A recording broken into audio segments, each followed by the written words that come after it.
बिस्मिल्लाहिर्रहमानिर्रहीम। Test qualify measures test quality measures what it claims to measure. Validity को कहते हैं। ये टेस्ट की आपने प्रीवियस देखा था कि टेस्ट होता क्या है।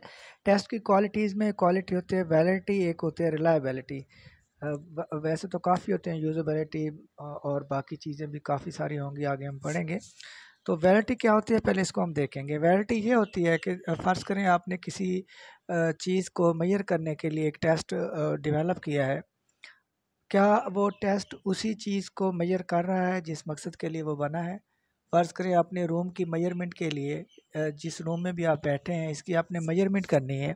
उसके लिए जो टूल हमें चाहिए वो फिट होगा या मीटर होगा या गज़ होगा। अगर वो गज़ है तो वो वैलिड टूल होगा इस रूम की मेजरमेंट के लिए। लेकिन अगर इसके मुकाबले में हम 1 केजी का बाट मंगवाएं और इस रूम की मेजरमेंट स्टार्ट कर दें तो वो केजी का जो बाट है वो अगरचे टूल होगा लेकिन वो इस रूम की मेजरमेंट के लिए वैलिड नहीं होगा। तो आसान अल्फाज में एक टेस्ट, एक टूल जिस मकसद के लिए बना है अगर वो उसी को मेजर कर रहा है तो वो वैलिड होगा। अगर वो उसको नहीं कर रहा है तो वो वैलिड नहीं होगा। आपने बच्चों से इंग्लिश टेंसेस का टेस्ट लेना है। आपने कहा है कि मंडे को हमने टेस्ट लेना है।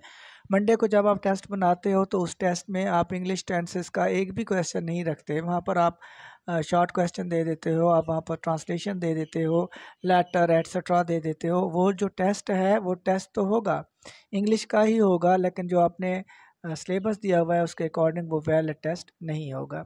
और जो रिलायबिलिटी होती है वो कंसिस्टेंसी होती है। एक टेस्ट आपने लिया, सेम टेस्ट सेम क्लास से आपने 1 हफ़्ते बाद लेना है और अगर उसके टेस्ट के रिज़ल्ट में बहुत ज़्यादा डिफरेंस ना आ रहा हो, मसलन 50 नंबर का टेस्ट था, पहले बच्चों ने 30 और 40 के दरमियान मार्क्स लिए और नेक्स्ट टाइम जब आप टेस्ट वही दोबारा लेते हैं तो वो 20 और 30 या 45 और 50 के दरमियान ना फॉल कर रहे हो सारे स्टूडेंट्स के जो मार्क्स हैं। उसमें थोड़ा बहुत डिफरेंस हो सकता है लेकिन बहुत ज़्यादा डिफरेंस नहीं होगा अगर, तो वो रिलायबल होगा।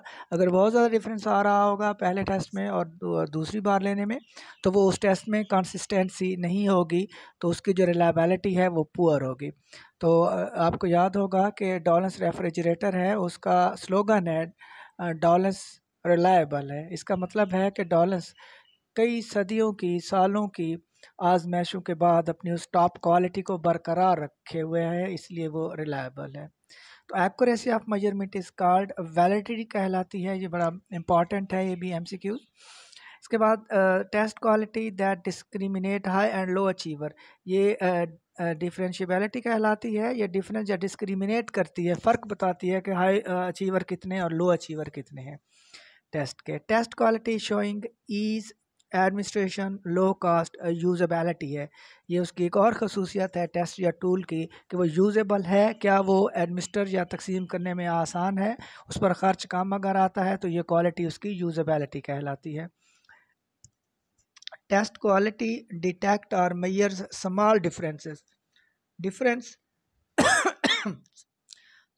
को जो बताती है वो डिस्क्रिमिनेशन है, वो फ़र्क बताती है, डिस्क्रिमिनेट करती है बिटवीन द टेस्ट।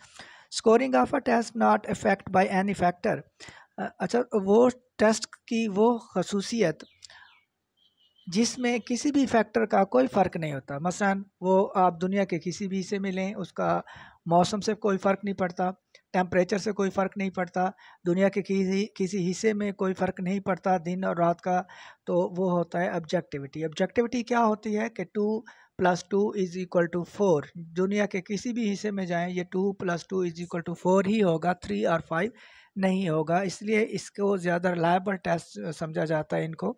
इनमें हमारे स्टैंडर्डाइज टेस्ट भी आते हैं, ऑब्जेक्टिविटी है। इसके मुकाबले में सब्जेक्टिव टेस्ट जो होते हैं उसमें जो अपने ख़यालात का इजहार करना होता है लर्नर ने, तो उसमें ऑब्जेक्टिविटी नहीं हो पाती। मसलन पाकिस्तान के सियासी हालात के बारे में अगर बात करेंगे तो हर बंदे का अपना एक नुक्ता नज़र होगा, वो ऑब्जेक्टिव नहीं होगा, वो सब्जेक्टिव कहलाएगा। इसके बाद है test use to measure persons abilities, किसी शख्स की सलाहियतों को जो मेजर करने के लिए टेस्ट इस्तेमाल होता है उसे क्राइटेरियन रेफरेंस टेस्ट बोलते हैं। अच्छा, इसके साथ ही नॉर्म रेफरेंस टेस्ट है। इन दोनों पर मेरी अलग से भी वीडियो है जिसमें मैंने डिटेल में विद एग्जांपल एक्सप्लेन किया है।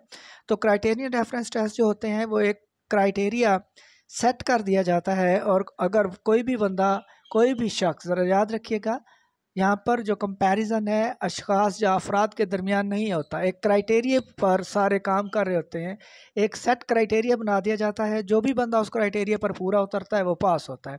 इसकी बेहतरीन एग्जांपल आपका ड्राइविंग लाइसेंस टेस्ट होता है, जिसमें जितने भी लोग जाएंगे वो अपनी टेस्ट की उनकी जो टेस्ट का वो जो ट्राई लेते हैं वो सबके लिए बराबर होती है, जो भी उस पर पूरा उतरता है वो टेस्ट पास कर जाता है। इसी तरह सिटीजनशिप टेस्ट होता है, अगर आप किसी मुल्क की सिटीजनशिप को अप्लाई करते हैं तो उनका भी एक क्राइटेरिया सेट होता है, उस क्राइटेरिया पर जो भी बंदा पूरा उतरता है उसको वो सिटीजनशिप दे दी जाती है। इसके मुकाबले में नाम रेफरेंस टेस्ट जो होते हैं ये बिटवीन द इंडिविजुअल्स होते हैं। 2016 के पेपर में आया था इस पर के नाम रेफरेंस टेस्ट कौन से कहलाते हैं। इसमें जो कंपैरिजन है जो अगले हमारे एमसीक्यूज में दिया हुआ है, test use to make comparison among person, जो लोगों के दरमियान कंपैरिजन करता है, लोगों के दरमियान कंपटीशन लाता है, वो हमारा नाम रेफरेंस टेस्ट होता है, जिसमें फर्स्ट पोजीशन होती है, सेकंड होती है और थर्ड होती है। यहाँ पर लोगों के दरमियान कंपैरिजन होता है, कंपटीशन होता है।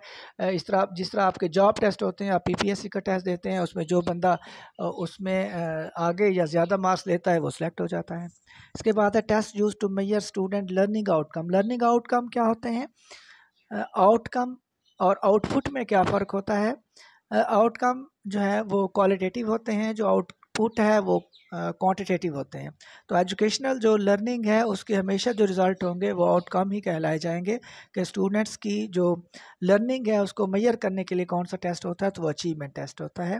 Test mostly use in school, school में ज़्यादातर टेस्ट कौन से इस्तेमाल किए जाते हैं, तो वो भी हमारे अचीवमेंट टेस्ट होते हैं। इसके बाद है test use to check the cognition level of students. Cognition level कौन सा होता है कि बच्चा जहनी तौर पर कितनी सलाहियत रखता है। कॉग्निशन आपको पता है कि माइंड से रिलेटेड होता है, आपके आइडियाज़, आपके तसव्वुरात, आपके ख़याल, आपके नोशन इसमें फॉल करते हैं। कॉग्निटिव डेवलपमेंट आपने पढ़ी होगी, मेरी इस पर वीडियो भी है बड़ी डिटेल में, ब्लूम की जो टैक्सोनॉमीज़ हैं उसके अंदर। तो वो कौन सा टेस्ट है जो कॉग्निशन लेवल को या जहनी इस्तेताअत को चेक करता है, वो इंटेलिजेंस टेस्ट है। Projective technique is use to measure, जो प्रोजेक्टिव टेक्निक है वो पर्सनैलिटी या शख्सियत को मेजर करने के लिए इस्तेमाल की जाती है। इसके बाद है test taken by institution where learner study. जहाँ पर लर्नर स्टडी कर रहा होता है, वो अगर वो इदारा ख़ुद से अपना कोई टेस्ट लेता है तो उसको इंटरनल टेस्ट बोलते हैं। अगर test taken by outside the body है, कोई और इदारा आकर टेस्ट लेता है, तो उसको एक्सटर्नल टेस्ट बोला जाता है। Test with enough difficulty, enough time to complete power test. Test use for future prediction, मुस्तकबिल में आने वाले दिनों में एक लर्नर ने कौन कौन सी सलाहियतों का हामिल हो तो वो उन चीज़ों को कर सकेगा, वो कर पाएगा, उसको एप्टीट्यूड टेस्ट बोलते हैं।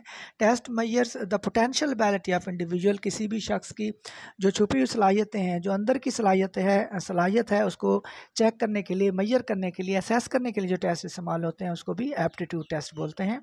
इसके बाद है test experimentally evaluated valid reliable, जो तजर्बा शुदा होते हैं, एवेलुएट किए जाते हैं, एक्सपर्ट उसको एवेलुएट करते हैं, वैलिड भी होते हैं और रिलायबल भी होते हैं। अभी हम देख चुके हैं कि वैलिडिटी और रिलायबिलिटी में क्या फ़र्क होता है। यहाँ पर याद रखिएगा, a valid test is always reliable, जो वैलिड टेस्ट होता है वो हमेशा रिलायबल भी होगा, but a reliable test is not necessarily always valid। जो reliable टेस्ट है वो ज़रूरी नहीं है कि वो हमेशा वैलिड भी हो, इस पर भी हम इंशाल्लाह बात करेंगे। टेस्ट प्रिपेयर्ड बाय एक्सपर्ट और specialist standardized test. Test not experimentally evaluated, जिसको एक्सपेरिमेंटली एवेलुएट नहीं किया जाता, वो कौन से टेस्ट होते हैं, वो नॉन स्टैंडर्डाइज्ड टेस्ट होते हैं, या इनको टीचर मेड टेस्ट भी बोला जाता है। Test prepared by teacher for class use, non standardized test. Founder of modern intelligence test जो है वो अल्फ्रेड बीने है। अपना ख्याल रखिएगा। अल्लाह हाफ़िज़।